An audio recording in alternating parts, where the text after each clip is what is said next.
Pasopati. Ya. Dan rapi loh pemirsa ya.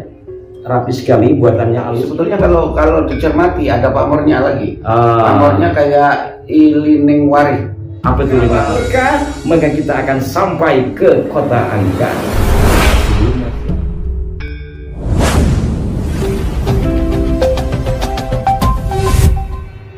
Assalamualaikum warahmatullahi wabarakatuh. Salam jumpa, salam sejahtera untuk Anda semua para pemirsa Aras 9 Sidi Wasi Aji. Apa kabar saudara-saudaraku? Dan apa kabar Kicoklo? Alhamdulillah tentunya Vino. Baik Pak Kicoklo, saya beberapa waktu lalu itu membaca media, situs berita ya, yang diterbitkan beberapa tahun yang lalu. Ternyata presiden kita Bapak Prabowo Subianto itu pernah diberikan hadiah pusaka Pasopati. Iya. Walaupun seingatan saya kami pernah mengulas hal itu, namun alangkah baiknya jikalau kita coba ulang kembali Pasopati dari berbagai sisi. Kalau yang diserahkan ke Pak Prabowo itu karya Kamardikan ya, karya Kamardikan tapi mantap, luar biasa. Dan telah berada di hadapan kita dua pusaka yang sama-sama Pasopati, tapi saya tidak tahu mana yang sepuh dan mana yang Kamardikan. Ini ya, saya pegang satu yang warangkanya Gayaman. Ini Ladrang. Oke. Bismillahirrahmanirrahim. Kita buka bareng. Ya, oke. Bismillahirrahmanirrahim. Wow. Sama-sama Pasopati. Ciri-wancinya sama ya? Sama.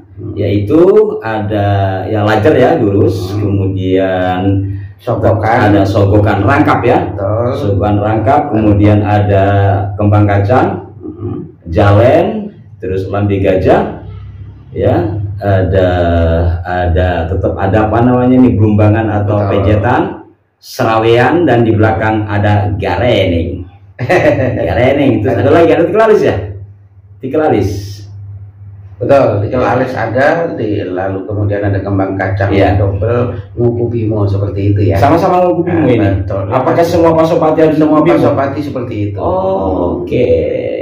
Kenapa ya Pak Prabowo diberikan Pasopati? Bukan umpamanya sengkelat atau apa? Kira-kira kalau kita melihat dari sisi filosofi Pasopati itu sendiri. Pasopati itu kan pada dasarnya keteguhan. Keteguhan seorang satria yang ingin mempunyai cita-cita luhur untuk kejayaan bangsanya. Wow. Arjuna. Oh iya ya. Jadi kalau dalam dunia pewayangan, Pasopati itu adalah senjata yang dianugerahkan oleh Tuhan, oleh dewa kepada sang Arjuna. Karena Arjuna itu adalah sosok pemimpin yang patriotik, katakanlah, tetapi juga sadar spiritual. Jadi diceritakan dalam babat pewayangan itu, sang Arjuna itu saking ingin memerdekakan negaranya, Hastinapura, maka dia bersumpah untuk berpuasa, menahan hawa nafsu, bersemedilah kholwat pada sang pencipta, sampai akhirnya diberikan godaan-godaan, ujian-ujian, sampai ada ujian orang katakanlah pedanyangan menyerupai bidadari yang sampai berapa 7 apa berapa begitu, dan cantik jelita membangunkan topo brotonya sang Arjuna. Tapi sang Arjuna teguh pendirian, saya harus menghadap Tuhan untuk bisa mendapatkan ilham kebaikan untuk bangsa saya. Kisah pewayangan, walau tentu itu adalah kisah rekaan, akan mengandung pesan-pesan bahwa untuk mencapai satu tujuan yang mulia, kita harus tahan godaan apapun, kan begitu ya? Dan dari situlah kemudian mendapatkan anugerah yang berupa Pasopati. Apakah mungkin sang empu pemberi pusaka Pasopati menilai Pak Prabowo itu seibarat dengan Arjuna yang sedang laku untuk kejayaan bangsanya atau bagaimana, wallahu a'lam. Tapi kemungkinan besar arahnya ke sana ya. Seorang ibu biasanya mengidentifikasi sifat. Biasanya begitu, kan biasanya begitu. Dan apalagi sifat pusaka secara umum diketahui adalah manjing warongko, pusaka manjing warongko. Artinya secara umum memang pusaka itu pemilih nyari tuannya yang cocok sing kaya opo. Kalau kita mencoba mengidentifikasi ke sana, tapi selebihnya Allah Maha tahu. Betul. Baik, Ki Cokro. Di sisi lain tadi, kalau kita tadi berbicara Pak Prabowo, presiden kita, sekarang kita lebih kepada spesifik rancang bangun 2 pusaka ini ya. Coba kita perlihatkan kalau yang ini dari sisi tangguh, perkiraan buatan ini kayaknya beberapa kali saya coba tayuhkan saya sendiri dan beberapa teman sahabat Pak Krisan, diidentifikasi itu Cirebonan. Iya, Cirebon. Cirebonan era kapan itu? Sekarang juga Cirebon besar. Tapi kalau lihat dari Gonjo nampaknya sudah nongkak ya. Ya. Artinya mungkin pas produksi di Cirebon, tapi pola bentuk sudah selaras dengan Mataram. Iya, betul. Kalau lihat dari sini, saya ingat kemarin ngaji sama Ki Satrio itu. Terus Gonjo gandek botolu artinya miring ya.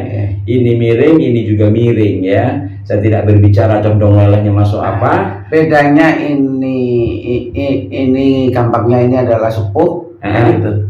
Ini milenial Kamardikan, tapi cakep loh. Buatannya cakep, halus. Ini Kamardikan artinya dibuat di era kemerdekaan, artinya setelah 1945. Tetapi anggun sekali. Iya. Dan rapi loh pemirsa ya. Rapi sekali, buatannya halus. Ini buatan mana ini? Wallahualam. Tapi yang jelas secara identifikasi masuk Kamardikan ya.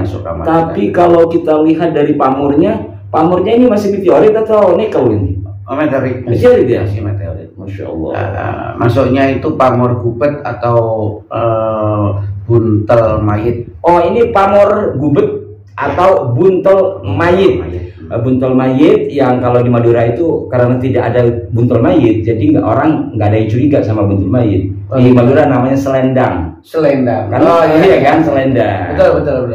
Iya, selendang. Iya, selendang. Dan buntel mayit itu ternyata kan bukan seperti yang diperkirakan sebagian orang. Yang gubet tadi. Gubet ke atas, melilit ke atas, artinya itu jalan memutar menuju puncak. Kalau perkiraan banyak orang selama ini kan kayak pasangan gitu ya. Santet.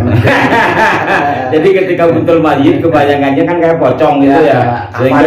Sehingga bisa untuk membinasakan orang. Ternyata kan tidak ke sana.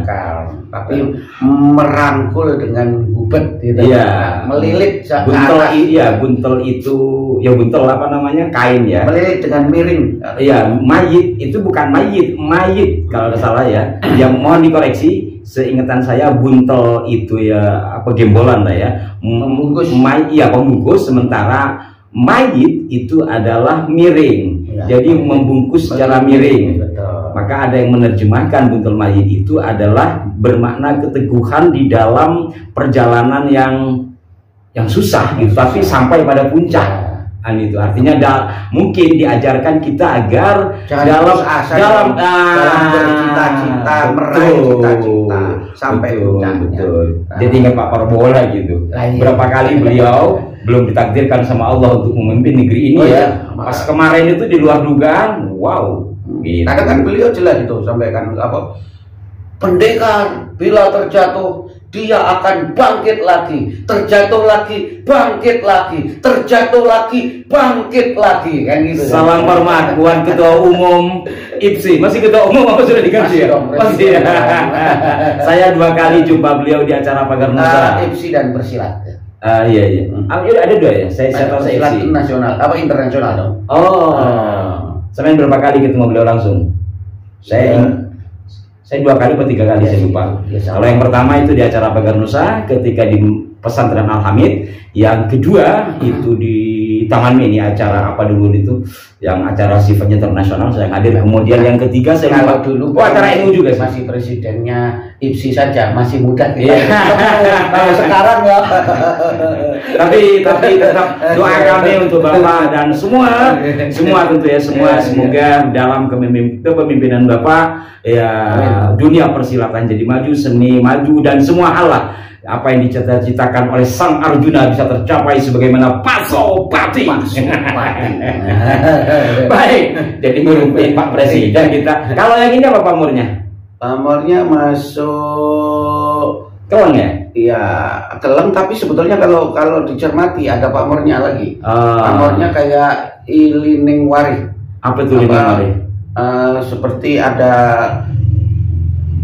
apa namanya, milinya banyu itu, apa namanya, air yang mengalir gitu. Ya, banyu mili masuk lah. Banyu mili ya, kemungkinan besar para pemirsa yang di atas tadi masuk kepada yang kamardikan ini ya, tapi tidak bubet atau buntel mayit. Artinya keteguhan, walaupun kita keteguhan di dalam meraih cita-cita sekalipun jalannya harus miring. Betul. Iya. Orang lebih seperti itu ya.